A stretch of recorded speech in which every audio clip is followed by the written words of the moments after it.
بسم الله الرحمن الرحيم ما كان محمد أبا أحد من رجالكم ولكن رسول الله وخاتم النبيين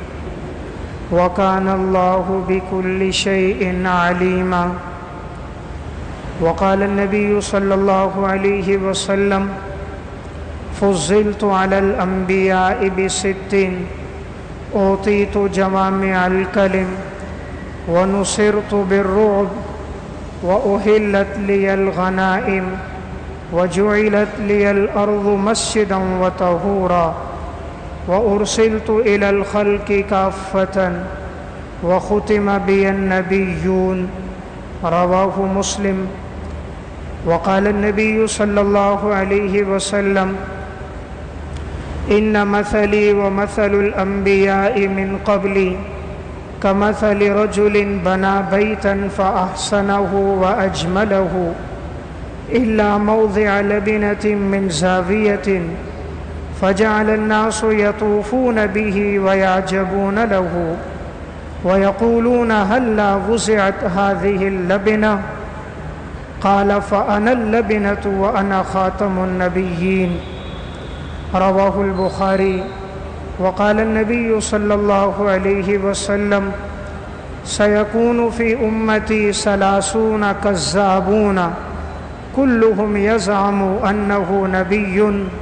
وأنا خاتم النبيين لا نبي بعدي رواہ الترمذی صدق اللہ العظیم۔ میرے انتہائی واجب الاحترام قابل صد احترام بھائیوں، دوستوں اور بزرگوں، آج 3 ستمبر 2021 عیسوی ہے اور اسی مہینے کی 7 ستمبر کی جو تاریخ ہے، اس تاریخ میں 7 ستمبر 1974 عیسوی کو پاکستان کی قومی عدالت کی طرف سے قادیانیوں کو غیر مسلم اقلیت قرار دیا گیا اور آپ صلی اللہ علیہ وسلم کے آخری نبی ہونے کو صراحت کے ساتھ بیان کیا گیا۔ رسول اللہ صلی اللہ علیہ وسلم آخری پیغمبر ہیں۔ تمام مسلمانوں کا یہ اجماعی اور متفقہ عقیدہ ہے کہ انبیاء علیہ السلام کا جو سلسلہ حضرت آدم علیہ السلام سے شروع ہوا تھا، وہ جناب رسول اللہ صلی اللہ علیہ وسلم پر جا کر مکمل ہو گیا۔ آپ صلی اللہ علیہ وسلم کے بعد کوئی شخص بھی اگر نبوت کا دعویٰ کرتا ہے تو وہ شخص جھوٹا ہے۔ حضور آخری پیغمبر ہیں، اللہ نے آپ پر نبوت کے سلسلے کو ختم کر دیا، آپ کے بعد کوئی نیا نبی نہیں آئے گا، اور جو شخص نبوت کا دعویٰ کرے گا وہ دائرہ اسلام سے خارج ہوگا۔ قرآن کریم کی لگ بھگ 100 آیات ایسی ہیں جن میں اللہ تعالیٰ نے آپ صلی اللہ علیہ وسلم کی ختم نبوت کو بیان فرمایا، اور احادیث مبارکہ میں 200 سے زائد روایات ہیں جن میں رسول اللہ صلی اللہ علیہ وسلم نے اپنی ختم نبوت کا تذکرہ فرمایا۔ قرآن کریم کی یہ آیات اور احادیث مبارکہ کا ذخیرہ، اسی طرح حضرات محدثین کے اقوال،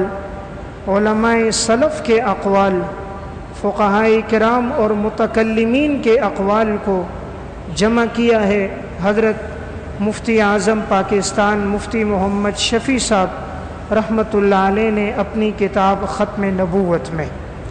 قرآن کریم کے شروع ہی میں اللہ تعالیٰ نے آپ صلی اللہ علیہ وسلم کے آخری پیغمبر ہونے کو بیان فرمایا۔ جب متقین کے 5 اوصاف بیان فرمائے تو ان اوصاف میں ایک وصف یہ تھا والذین یؤمنون بما انزل الیک وما انزل من قبلک وبالآخرۃ هم یوقنون، ایمان والے لوگ وہ ہیں جو آپ پر ایمان لے کر آتے ہیں اور جو آپ سے پہلے نازل کیا گیا اس پر بھی ایمان لے کر آتے ہیں اور وہ آخرت پر یقین رکھتے ہیں۔ تو قرآن کریم کے شروع میں بیان فرما دیا گیا جو آپ پر اور آپ سے پہلے نبیوں پر ایمان لاتے ہیں، اگر حضور کے بعد کسی نبی نے آنا ہوتا تو قرآن کریم میں یہ تعبیر ہوتی وما انزل من بعدک، آپ کے بعد جو نازل کیا جائے گا اس پر بھی ایمان لے کر آئیں۔ لیکن پورے قرآن میں ایسی کوئی تعبیر نہیں، قرآن نے یہی اسلوب اختیار کیا ہمیشہ کہ جو آپ پر ایمان لائیں اور آپ سے پہلے نبیوں پر جو نازل کیا گیا اس پر ایمان لائیں، وہ مسلمان ہیں۔ تو قرآن کریم نے شروع ہی میں آپ کی ختم نبوت کو بیان فرما دیا۔ اللہ رب العزت ارشاد فرماتے ہیں ما کان محمد ابا احد من رجالکم ولکن رسول اللہ وخاتم النبیین، کہ آپ مردوں میں سے کسی کے والد نہیں ہیں، آپ اللہ کے رسول ہو اور آخری پیغمبر ہو۔ اللہ رب العزت قرآن کریم میں ارشاد فرماتے ہیں الیوم اکملت لکم دینکم واتممت علیکم نعمتی ورضیت لکم الاسلام دینا، ہم نے دین کو مکمل کر دیا، اپنی نعمت کی تکمیل کر دی اور ہم تم سے دین اسلام پر راضی ہو گئے۔ قرآن کریم کے بعد احادیث مبارکہ کے ذخیرے میں بھی جناب رسول اللہ صلی اللہ علیہ وسلم نے اپنے آخری پیغمبر ہونے کو بیان فرمایا۔ آپ نے فرمایا فضلت علی الانبیاء بست، مجھے تمام انبیاء علیہ السلام پر فضیلت دی گئی 6 چیزوں کی وجہ سے۔ اعطیت جوامع الکلم، مجھے جوامع الکلم عطا کیے گئے۔ جوامع الکلم کہتے ہیں الفاظ مختصر ہوں، مفہوم میں وسعت ہو۔ مختصر الفاظ میں معانی کے سمندر کو بیان کر دیا جائے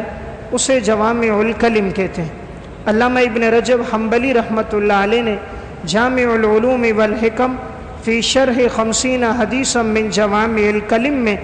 آپ صلی اللہ علیہ وسلم کے ایسے 50 جوامع الکلم ارشادات کو تشریح کے ساتھ جمع کیا ہے۔ دوسری چیز اللہ تعالیٰ نے اپنے پیغمبر کو عطا فرمائی وَنُصِرْتُ بِالرُّعْبِ، اللہ نے میری مدد کی ہے رعب کے ساتھ۔ اللہ نے آپ کو ایسا رعب دیا تھا 1 مہینے کی مسافت پر آپ کا رعب ظاہر ہوتا تھا۔ آپ نے فرمایا وَجُعِلَتْ لِيَ الْأَرْضُ مَسْجِدًا وَطَهُورًا، اللہ تعالیٰ نے میرے لیے ساری زمین کو مسجد بنا دیا اور اللہ نے اس کو پاک بنا دیا۔ پہلی شریعتوں میں حکم تھا کہ عبادت صرف عبادت کی جگہ پر ادا کی جاتی تھی، لیکن اللہ نے شریعت میں آسانی پیدا کی، زمین کا جو حصہ بھی پاک ہو انسان اس پر نماز ادا کر سکتا ہے۔ اور اللہ نے زمین کی مٹی کو پاک بنا دیا کہ اگر پانی موجود نہ ہو تو انسان تیمم کر کے مٹی کے ذریعے سے پاکی حاصل کر سکتا ہے۔ اسی طرح آپ صلی اللہ علیہ وسلم نے فرمایا وَجُعِلَتْ لِيَ الْأَرْضُ مَسْجِدًا وَطَهُورًا وَأُحِلَّتْ لِيَ الْغَنَائِمُ، اللہ نے میرے لیے مال غنیمت کو حلال کر دیا۔ پہلی شریعتوں میں مال غنیمت حلال نہیں تھا، جو مال ملتا اسے پہاڑ پہ رکھ دیتے، آسمان سے آگ آتی اور اسے ختم کر دیتی، لیکن اس امت کے لیے مال غنیمت کو حلال کر دیا گیا۔ وَأُرْسِلْتُ إِلَى الْخَلْقِ كَافَّةً، اور مجھے تمام مخلوق کی طرف پیغمبر بنا کر بھیجا گیا۔ پہلے انبیاء علیہ السلام کوئی ایک شہر، ایک بستی اور ایک قریے کے لیے نبی ہوتا تھا، لیکن رسول اللہ صلی اللہ علیہ وسلم ساری کائنات کے لیے پیغمبر بنا کر بھیجے گئے ہیں۔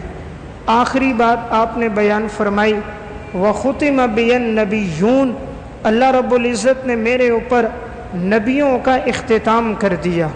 یعنی میں آخری نبی ہوں، میرے بعد کوئی نبی نہیں آئے گا۔ تو آپ صلی اللہ علیہ وسلم نے یہ 6 فضیلتیں بیان فرمائیں اور اس میں آخری فضیلت آپ نے اپنی ختم نبوت کو بیان فرمایا۔